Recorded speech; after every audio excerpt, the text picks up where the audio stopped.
Yo, anyame wakawachi ya bia ne wafu wa nuoba yani wo sha agbene le oba no che agbene egbla ke iba English lumoyeli yani wonu ha akashin shienyo Adanse ke jumako agbene mo etwon jase ke iba English boni eyole ha wonya straight ko numu atwon wo by constitution selection ke won ni bi an English won ti amon amefe ameno ha ten nje oyira don kaji manchebe adentanji asafo ni ameka asafo e ba ya na ba ni na jaseche akebia ne wontawo manche echechon obe manche wonta manche no le jase ahunu chumoji iba ya shia ne shenu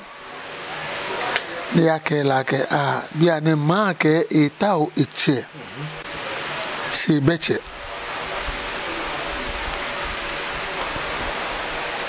noni jase ba feji shia ne she iba ya eke shia ba che enupai ni ojen kemenisa nisa ni abu ame ni ame ba fe selection ke ame fe ame selection ne akwa onupa ni yo Adanse alo ajumanku ba me fe ame selection ne na kele ba ha jasie back Nikeleba ha electoral body na screen le before na me ba fe na kan no mi ame denche ame screen mo omo niji ke ajumanku ni e ba che ni Sackey Akumea e ba che true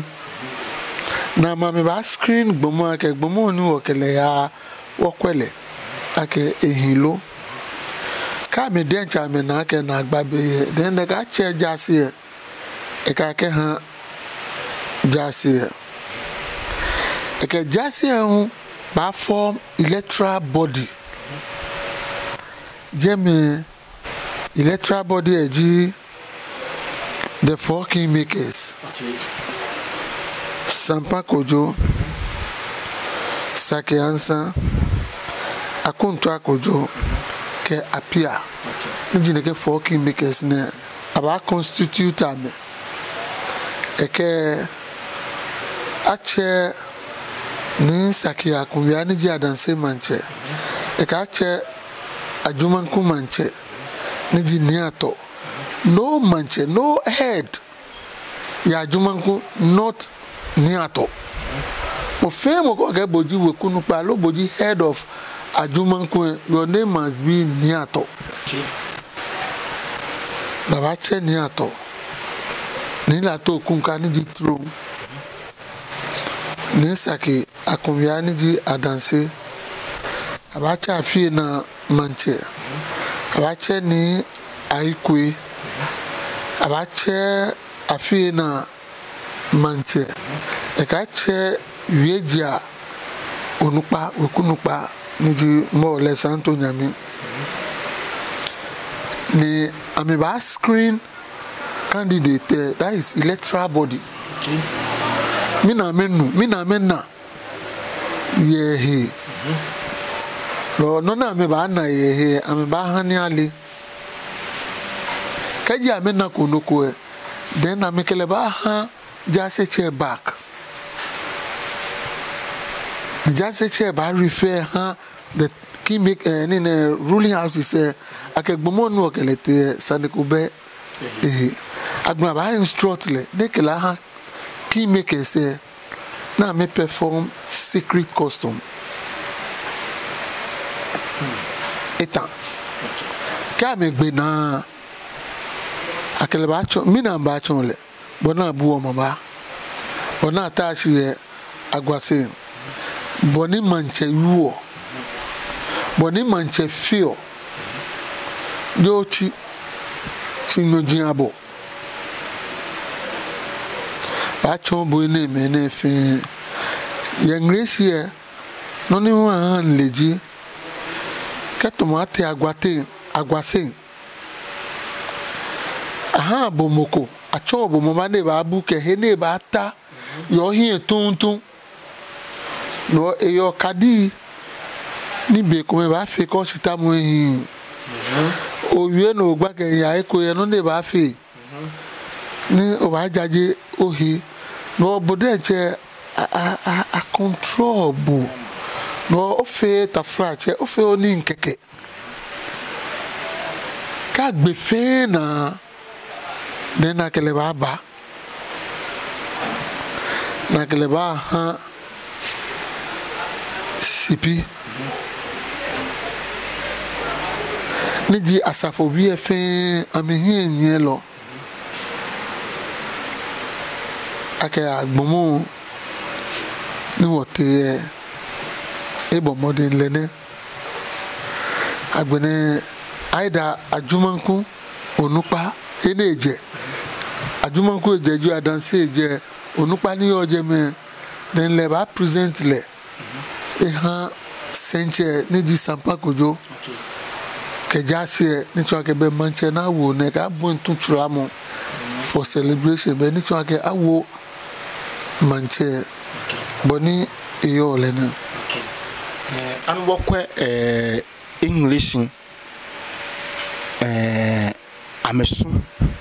ni English eyo ame symbol as English ame symbol ji mostly ji ame ochambichi mostly ji ame symbol wana ke ame ochambichi eko ni achi mokokenya ngwen ni chwake Ngleshie mo wamu ni agbala mo se Ngleshie ke tafra che ju ajupo alo ju e ane ke bashin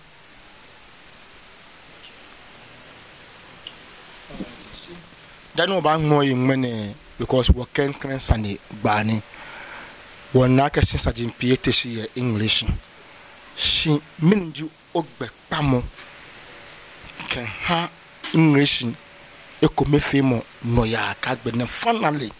no ni won pagba ka shi English e ba na Mantse ni tonjole aba e shi ba minda bushi e ba fi iwa nyumo ba fi no ni gbeke ni paji wo ba wo heshi de shi bi fe wo ba wo heshi wo ke hino wo mo aka fe ni wo ke bule afi ko ni no fe no ni kagbe de sani afi ko ni wo fi ejake ngbe pamoji titomo epiye de sani wo mi awo hin ni wo jaje na kan titomo dani wo shi wo kaka ke mene fe neke mene ye neke mene fe neke mi o ma fe min pa fai wo ke heshiba